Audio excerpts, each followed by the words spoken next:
Hey friends, and welcome back to the Rewind podcast of Forward Church. Join us each week as we take a look back on Sunday's message and dig a little deeper into the conversations with those who are teaching across our sites at Forward. We want to invite you to be part of the conversation too. So if something we're talking about on Sunday morning sparks a question in you, head to our website, forwardchurch.ca/ask us, and submit your questions there. And we're going to do our best to engage with those questions in this space. With that said, let's jump in and get started.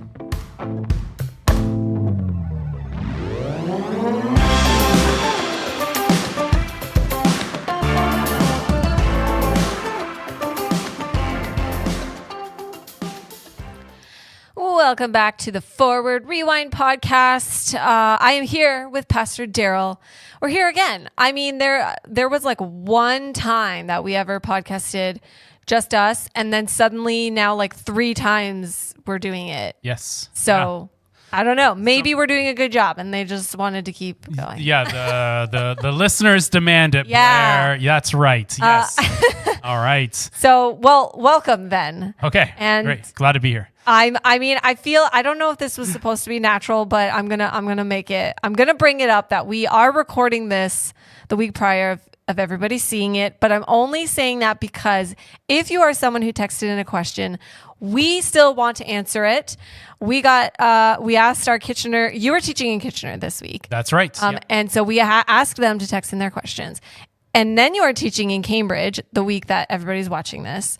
And if they texted in some questions, it's not going to be on this episode, but we love you guys and we still want to answer your questions. So we will hit them.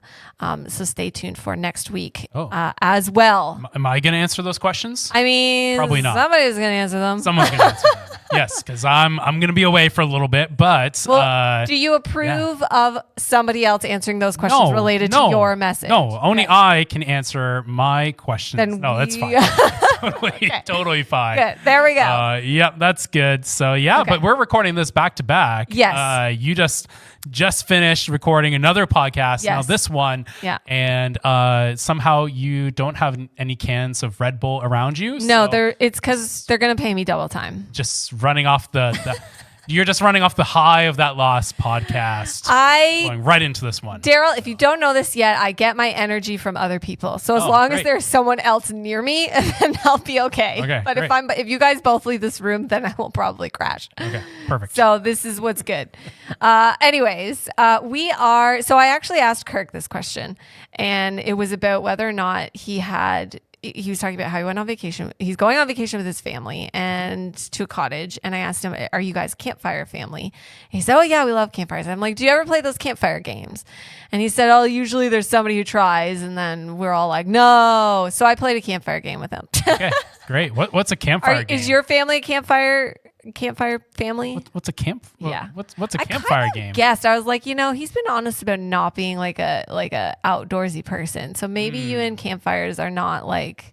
Oh, I mean, I enjoy campfire. Yeah? Oh okay. yeah. No, right. It's good times. Campfire. I mean, we are not a campfire family in the fact that we live in a city, in a townhouse, and so we can't have campfires. That's true. We're not campfire family because our kids are pretty young, and so we don't have them around fires. Yeah, that's wise. So, I mean, when you say, are we a campfire family? Yeah. I mean, I do enjoy campfire. Someone was like, hey, Daryl, come on over, bring the family, have a campfire. Would you say yes or would you go, I'm not a campfire person? I've never heard of that before. I have. My sister hated campfires. And my sister-in-law can't stand the smell, like the smoke. It nauseates her to the point of so she can't. She'll do them, but she has to immediately go shower afterwards and leave her clothes outside. Like it's nothing better. So they nothing exist. better than you're driving home and you're smelling like a campfire. Or you go to get an old sweater, and to put it on and you smell it, it smells like campfire and you're like, smells like fun. Good times. Yeah. No, I enjoy the outdoors. Well, to a certain extent. With boundaries. Yeah. No, that's very true. The campfire game that we always played with my friends back in the day was Would You Rather, and my girls like to play it too. Their questions, they're 4 and 6, so their questions are interesting. But I have a couple for you before we jump in. Okay. Would you rather have a personal theme song that plays whenever you enter a room, or a laugh track for your life? Probably a laugh track. I agree, Daryl. Probably, yeah. What would be what's better than just always having somebody ready to laugh at your jokes? Yeah, I mean, I assume the laugh track will get my jokes, so Yeah. it probably would facilitate people getting It's default humor. Exactly. Yeah, it's probably- So then, would you rather sneeze confetti or have your laughter sound like a clown horn? Oh, wow. Who doesn't love confetti? I would take that sneeze confetti any day. Both sound horrifying. Oh, okay. You're going to have nightmares tonight, aren't you? You can ask your kid these questions and report back, okay, Daryl? Sounds good. You're like, please just get to the tougher Bible questions, and I will do that for you. This is week 3 of our Sunday School Unfiltered series, Doubting Thomas. For our Kitchener folks, it was week 2, but Cambridge is week 3. And how were you feeling about like finding out? We're preaching on Doubting Thomas. Were you like, yes? This is one I chose. So You got to choose it. I was given an option between certain passages, and so this is one that I chose because I thought it would be really helpful. Totally, it was. Well, why don't you start us off by giving us an overview of your message and the main takeaways? Yeah. So overview, looking at the story of Doubting Thomas in John chapter 20. And so I find this passage is fascinating because it's known as, or Thomas is known as Doubting Thomas, though in the passage, that is never a title in which Jesus gives to him or the disciples. They never said, from now on, you shall be known as Doubting Thomas. Yeah. It's kind of admittedly unfortunate. One of the worst nicknames you can ever be given. Totally. It's kind of like the guy who like stumbles and like breaks his toe, and then all of his friends call him like Stubbs from now on. Or right? like Limpy. It's like a terrible name. Yeah. Maybe funny for like a day, Yeah. and then it's like, okay, all right, we can cut it. Yeah. And so for centuries, people have called him Doubting Thomas. Not a great title, so I want to kind of debunk that in my message. So kind of walk through a few key things. So one is that being a disciple of Jesus is not reserved for perfect people, nor is it reserved for those who never doubt. And so I just want to explore the idea of doubt in this sermon and just hopefully understanding how doubt can actually facilitate greater faith.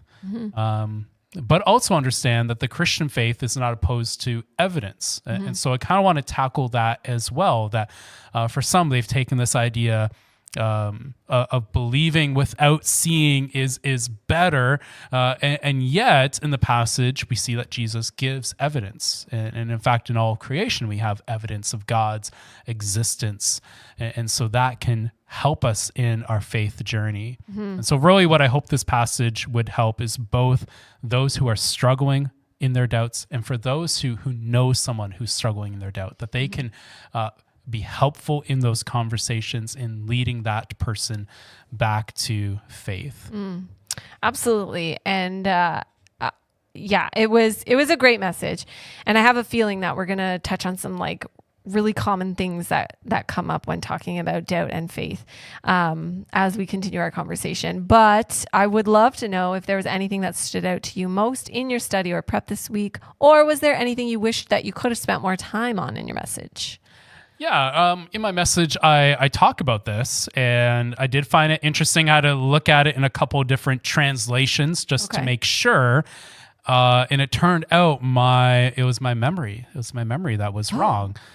So verse 29, it says, because you have seen me, you have believed.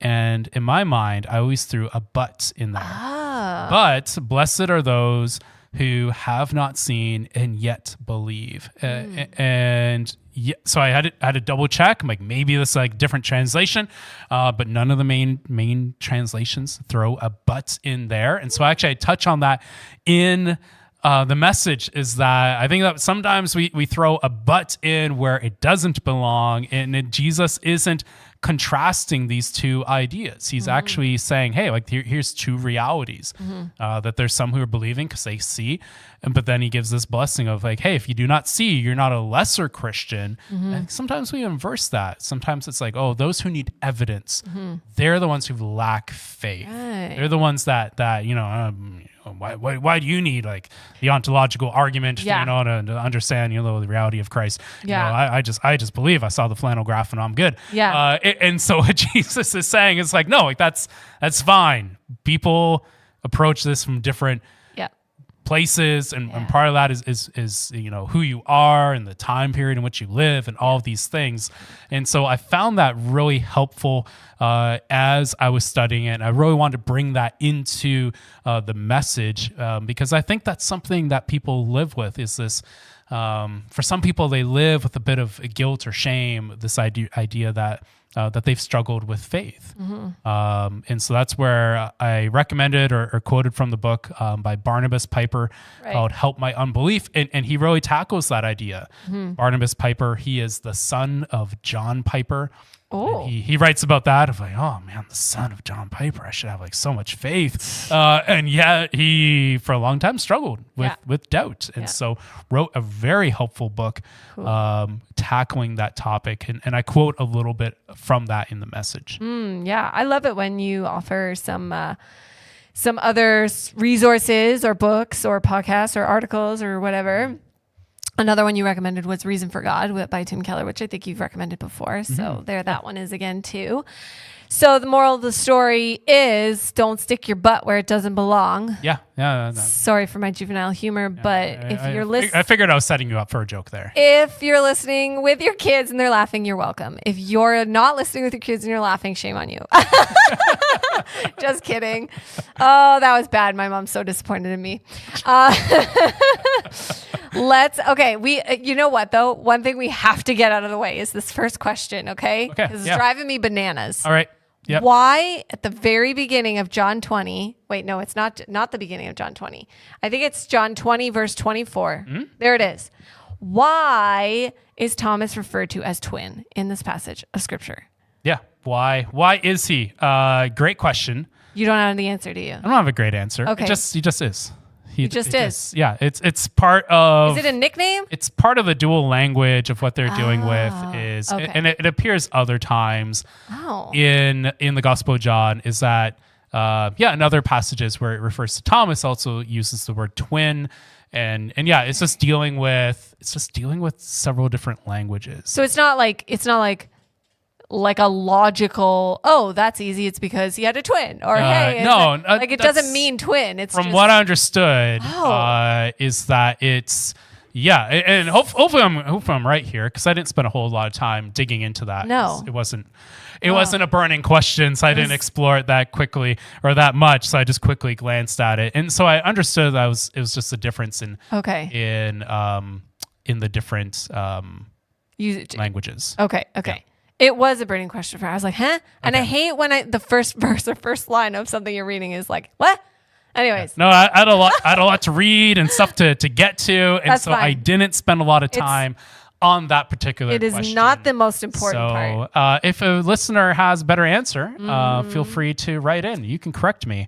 And we have a live chat. Jump on there and like and subscribe while you're there. There you go. So Len, let's get to the stuff that we really want to know about. Instead, you talked a bit about something called functional perfectionist. A functional perfectionist. Is this a U word or is this something that here, let me ask the question. Sure. Yep. Pull it apart. Go for it. What's a functional perfectionist and how does this character trait impact someone's belief?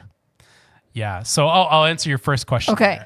This was a term that I created. Oh, you created it? Yes, from the Darrell Dictionary. This is Darrell-ism, functional perfectionist. I don't think I've ever come across anywhere else, but just trying to give a way to describe it. Yeah. This idea of, for so many people, they actually are perfectionists. Okay. We all know what that is. Well, I'll clarify what a perfectionist is. It's, or the problem of being what I call a functional perfectionist is someone who just feels like they can't do something unless they can do it perfectly. Yeah. or to the best of their ability. Yeah, or they're not satisfied until it's perfect. Yeah.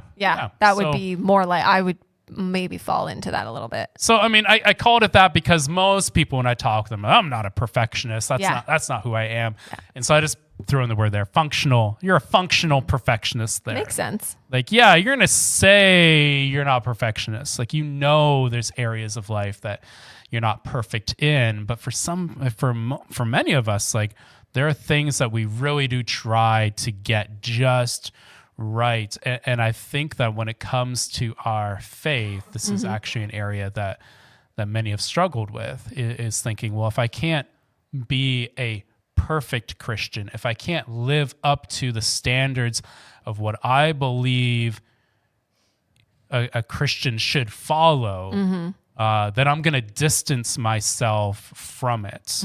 And there's something in there of protecting ourselves.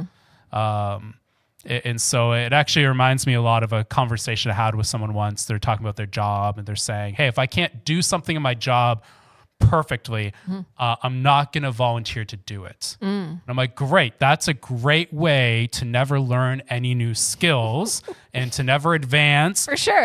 But they're saying, and they're in total honesty, they're like, but this is what's protected me. Like, no one ever criticizes me then. They're like, other people like stick their necks out and they get in trouble because they didn't do it quite right. But I'm safe. And I think that many people take that approach not only in our jobs, but also when it comes to our faith of, hey, like if I don't like really try to pursue following Christ, if I don't really try in these areas, then there's this buffer there of like, well, I'm just distancing myself a little bit from it. So my failures then, my struggles aren't a result of me trying really, really hard to follow Christ and to live up to the standard that I've built up into my head. Or for others, it becomes this thing of like, they really do try. Like they really do think like, I'm going to just, I got to nail it. I got to like work so incredibly hard. And if they face any setbacks, any stumbles in their faith, then they're absolutely devastated in this. And so I think that's a really important thing to address, for us to think about where we're at when we're discussing the area of faith and of doubt. Because depending on our relationship and our understanding of perfection, I think that we can have a difficulty in understanding how faith and how doubt actually is impacting our lives. And I think that's a good opportunity to kind of do a bit of a self-assessment there if you think that you might be that type of person, right? And how it can be affecting your spiritual journey and closeness with Christ for sure. Daryl, out of all your coined phrases, I think that might be my favorite. Functional perfectionist. I think I'm going to add it to my vocabulary. Wonderful. Because my vocabulary currently just includes words like but, apparently. So this is good. Yeah, and quotes from J.D. Greear. That too. That's in there. Maybe I'll fit one in before the podcast is over. Moving on to the next question. Often we hear the Christian phrase that when we find ourselves in a place of unknowing within our journey, that is when faith comes in. So like, for an example, like, well, I don't know, but that's when I have faith. Or, somebody asks a question and you say, well, I don't know for sure, but that's what it means to walk by faith or whatever.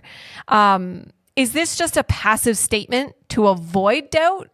Or is there actually just a truth to that? Yeah. Does that make sense? Like, have you heard that before? Yeah. Okay. Yeah. I have. No, that's an interesting. Sometimes I think question. It's like when I've seen it get said, and I'm trying to think if I've ever used it. And you know what? I think I have. But it kind of is sort of that placeholder instead of saying doubt, or I doubt that, or I'm doubting that, or I'm struggling with that, and I don't know how to fix that, or how to address it, or even how to learn. It's just sort of like, well, I just have faith. I think that there's two realities there when that phrase is used. So like you're right there that it could be used as a placeholder of maybe it is the other side of the coin of doubt. So maybe doubt is the shadow side, but the other side of the coin is faith. The pretty package. Like this is what it means to believe, is to not have an answer, because to have an answer doesn't require faith. Yeah, or even just I think that's the understanding. Yeah, or even to use it so that they don't, like you talked a lot in your message about like how doubt is not necessarily a bad thing. It doesn't mean that you're a bad Christian. It doesn't mean anything like that. Yeah. But I think that there could be a bit of a stigma of like, if you're doubting, then you're not being a very good Christian. So they instead say, well, no, I just have faith in that area. Yeah. So I think that's part of it. Yeah. The other side of it is that, and I didn't really get to this in my message, but I can share it now. So it's this idea that, that faith in our culture in many ways has become a nothing word. Yeah, like a fluffy word. It's a nothing term. Yeah. Okay. It means nothing. It's just have faith. Okay. And so what this means, so on one hand, so you will see in our public spaces, so you'll see this at, like, a great example is like when you have like a presidential inauguration, like one of these like big political things, they will have often like many different beliefs, different faith leaders involved in it. Okay. And so they'll have all these different people who will pray or say something of all different beliefs and religions and traditions and all these things, it's an interfaith event. And so we see this often in our political space and in our secular spaces in North America. And all of that has like zero conviction behind it, because it's saying, hey, all these different faiths, like they're all on equal ground. Right. And so what it means then is like none of it really matters then. Right. None of it, like if you're not putting anyone above anyone else, like if it's all just everyone just has equal say here, then like what conviction do you have there? For sure. So there's that side, and then there's this other side of faith where it equally has no conviction behind it. So I didn't end up sharing this on Sunday, but the thing that irks me the most about what's happened in many Christian movies, Christian film, the reason why these movies often deeply bother me is because it will present someone with a really real problem. This is how many of these movies have gone. And I'm sorry if I'm bashing anyone's like favorite movie. You can come talk to me afterwards of why your movie is not. You can tell me why your movie's amazing. That's totally fine. That's totally fair. So sorry if I'm bashing anything, but I've seen far too many of these movies where someone will have like a real problem and they're trying to figure it out and they just can't do it. And then they'll talk to like a pastor or like the wise Christian neighbor, and they'll say something along the lines of, well, you just need to have faith. Yeah. Oh, and that's what it is? And then they're like, oh, faith. Oh, silly me. Oh, man. Here I've been working so hard to rescue my marriage or whatever. Oh, I just need faith. Thank you. I'm going to go off now and just have faith. And then everything falls into place. Everything's great. And we're all, problem solved. Running off into the sunset from there. And I'm like, on one hand, I get it. Okay. Yeah. The writers for these movies are painted a little bit into a corner, because if they go any further, then you might get into some theological issues. Sure. All right. You're writing this for a broad audience. So if you just say faith, anyone can watch that. I see. For a broad audience, and anyone from any background can watch that and be, oh, faith is a good idea. Yeah. But there was no substance behind it of faith in what? Yeah. Just faith in God. Yeah. But what does that mean? Where do you go from there? And this is actually what the Christian faith says. It's like we actually can root ourselves in a real belief in God, and He actually gives real answers to our problems. And even when there are times of mystery, even in the Word, like we understand that there are times when God doesn't give a perfect answer for every single question that we have, but there's definitely way more theology built in around it, in which God is designed it this way, that we are placing our faith in something.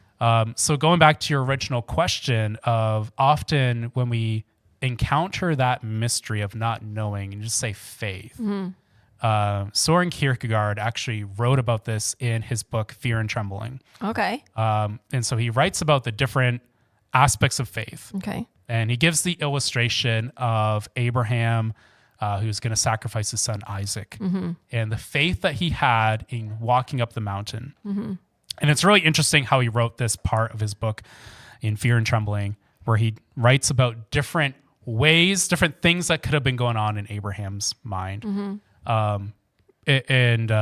Long story short, where he lands is he didn't just go up the mountain to sacrifice Isaac and just had like this general faith of, all right, I'm just going to do this. I'm going to sacrifice my son, and what will be. But he actually had real faith in a real God. And so he actually was throwing himself fully upon that belief that God is good and will work this out. And so on the surface, both look the same, but something deeply different is happening between those two ideas. Of one is a faith in nothing, right, and the other is faith in something that is real and concrete. And so he gives the example of two different. One is the person who jumps off the cliff. This is his example. Like one person jumps off the cliff and has no assurance that anything good is going to happen. But the other person, he is up on the cliff and he can't see the ledge on the other side, but he knows that it's there, and so he will jump with all of his might because he knows that it's there. And that's the difference in the faith in which God is calling us to, is that we make that leap. That's actually where the phrase "the leap of faith" comes from. It's actually from Kierkegaard. And so, but he's saying like it's not a leap to nothingness; it's a leap to something that is real. And so that is, I think, like that is where we have misunderstood and misapplied the term faith in so many different contexts. And I'm just trying to bring it back in as we're studying Doubting Thomas, of that Thomas, what Jesus was calling him to was a real faith in a real thing. And that's why he said, now look at my hands. Jesus actually showed up to him in a physical form, because Thomas needed to have something real to root his faith in. And us today, we root ourselves in that same reality. Yeah, I like that part of the story too. It kind of felt like that scenario, well, not scenario, but that Jesus kind of met Thomas where he was at. And I think that, I'm one of the products of Sunday school. Sunday school filtered. So to hear the story over and over, but to hear it again on Sunday, I think that was something that stood out to me for sure.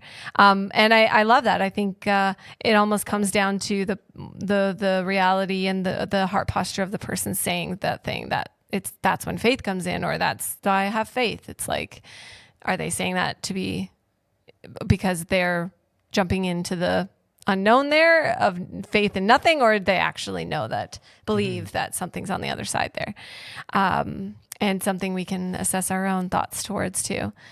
No, I love that. And one of my other favorite parts of your message was when you kind of differentiated between unbelieving doubt and believing doubt.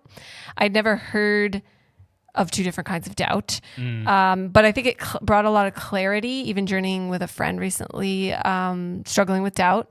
And I was fearful for her because there were big doubts, and the only kind of doubt I knew was maybe would have been classified as your unbelieving doubt, which is it's not working towards anything. That to me was what I was understanding that doubt was. But there's also believing doubt, which is that there's a genuine mystery or of something you don't understand, and genuinely seeking to find an answer. And I don't know, that brought peace to me because I could definitely identify my friend's doubt in that section, and it made it clear for me to know how to pray for her, and, you know, takes the worry out of it. So if we know that someone we care about has unbelieving doubt, are they a lost cause, or is there something practical we can do to redirect them toward believing doubt? Or is that just something that the Lord and the Holy Spirit does? Yeah. So it certainly isn't if you know someone or you yourself find yourself in the spot of unbelieving doubt. It certainly isn't that's a lost cause. No. You know, just that person will never believe. But I did want to show that there are different types of doubt that we can experience. And so certainly on the side of the unbelieving doubt, the hope there is that the person would move from that space where, you know, in many ways, an unbelieving doubt can be seen as a cynical doubt. It's one in which no answer will ever satisfy. And honestly, often the unbelieving doubt is caused, if you want to look into the root cause behind it, often an unbelieving doubt is actually caused by a deep hurt in someone's life. It's the person who says, well, I can't believe in a God that would allow this type of tragedy to happen. And there, like, I think that if you're dealing with someone who's in that space, well, I mean, the first thing we need to understand is we need to understand the amount of hurt that they've experienced. I think you have to meet them there in that place first. And so, I mean, the hope is to be able to continue the conversation, and hopefully from there, things can change in their view of God. And so often it is not a doubt. I think in so many ways that doubt is not won over necessarily through arguments. Though God provides evidence, few people have ever been argued into the kingdom of God. But in that, it is really the relationship that is being formed of waiting. And I share this on Sunday of waiting with that person. And trusting that God will actually meet them where they're at. So I think it's both. You are waiting for the Holy Spirit to be moving in their life.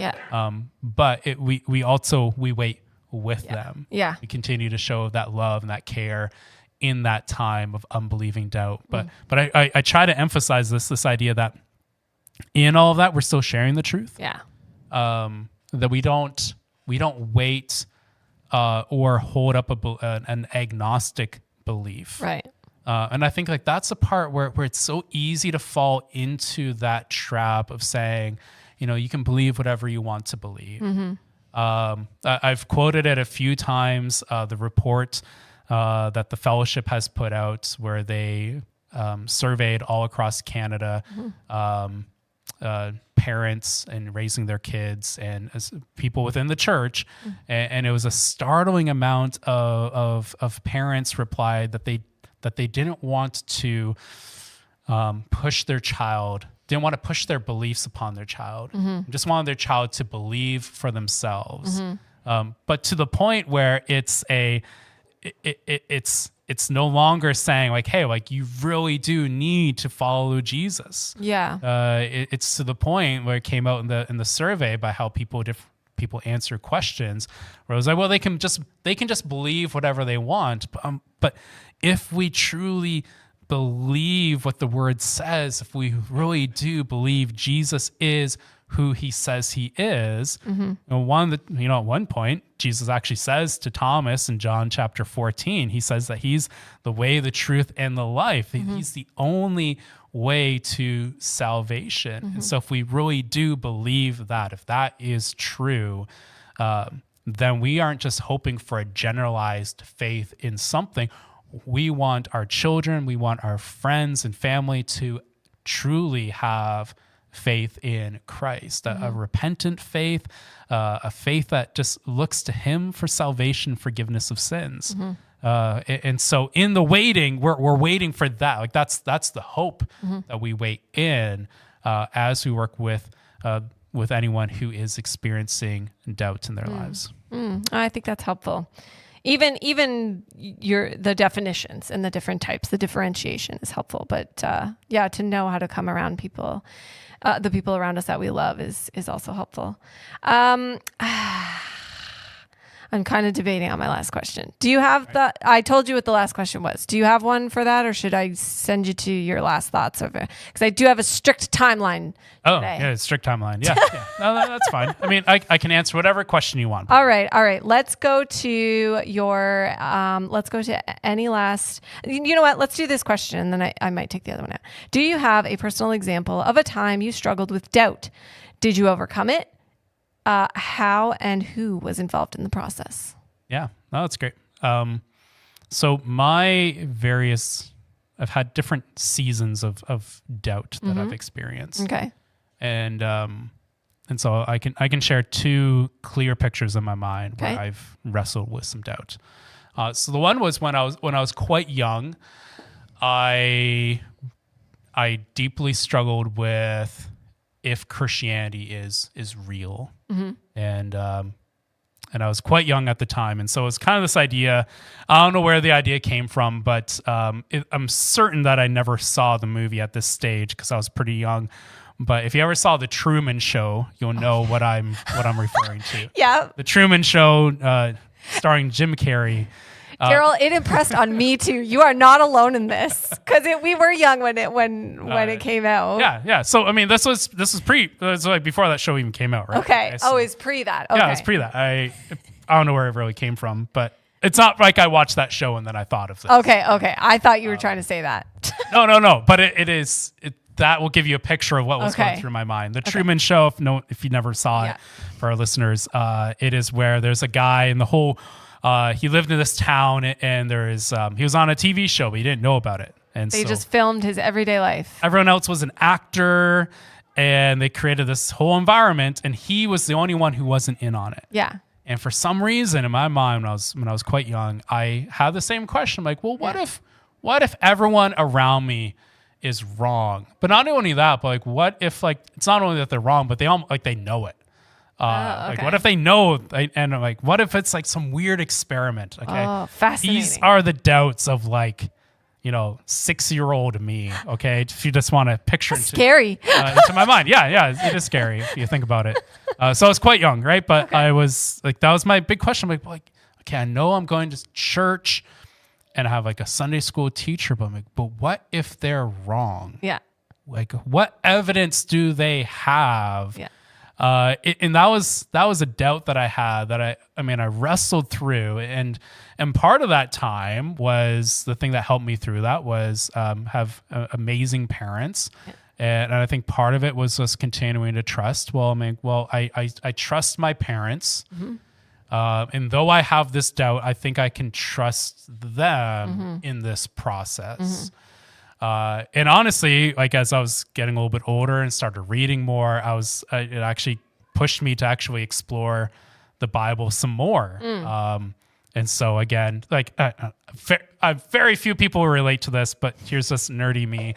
I would take my kid's Bible, but it had the references at the bottom. Okay. And I would take the real Bible and I would try to reconcile the two. I'm like, all right, this is story of David and Goliath, but here's it in the real Bible. And I'm reading the two and I'm like, why are these so different? It's so frustrating to me. And I'm like, I don't know. Kids' Bibles are weird. That was my conclusion. Okay. I was like, anyways. Oh, you were destined to the mainstream. Again, some people this might be a little bit weird. But again, that was when I was really young, just kind of wrestling through that. Yeah. And then there was a season of doubt I went through when I was in Bible college, my first year of college. And so this was, Bible college is a weird space because you spend a lot of time studying the word and you're looking at new concepts and areas of theology that, to be quite honest, just tend not to come up in a church context all that much. There's just a difference between those two worlds. Okay. I've heard that before. You're not alone. And so Yeah, and through all of that, it just started sparking some questions, and there's some things from that year that were some challenges for me, and again, part of that process of wrestling through some questions that I had was actually the help that I received was from the friends in my life during that time, where I had the freedom to explore some of those questions with some friends and ask them some questions and process this verbally with some other people, and that was deeply helpful. And so I think all of this again points back to this idea that I think often when we are experiencing these doubts, it is important to have that community around us of others who have a strong faith, that we have the freedom to explore and ask these questions to those other people. Yeah.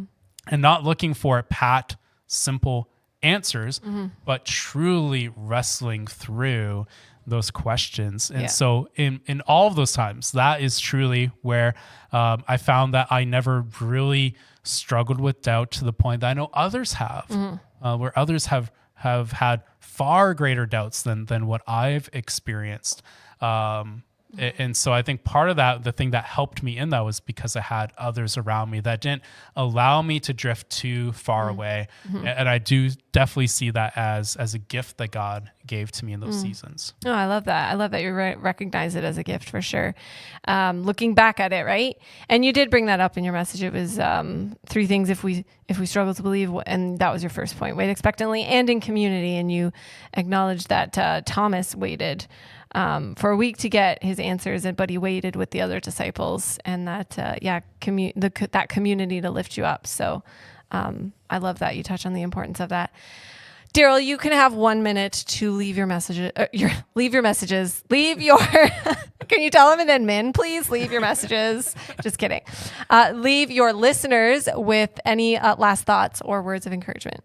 Yeah, I just want to encourage, if there's anyone who's listening who is struggling with doubt, I really hope that as we looked at this passage in the Gospel of John, that you will see that, first of all, that if that's where you're at right now, that you are not alone.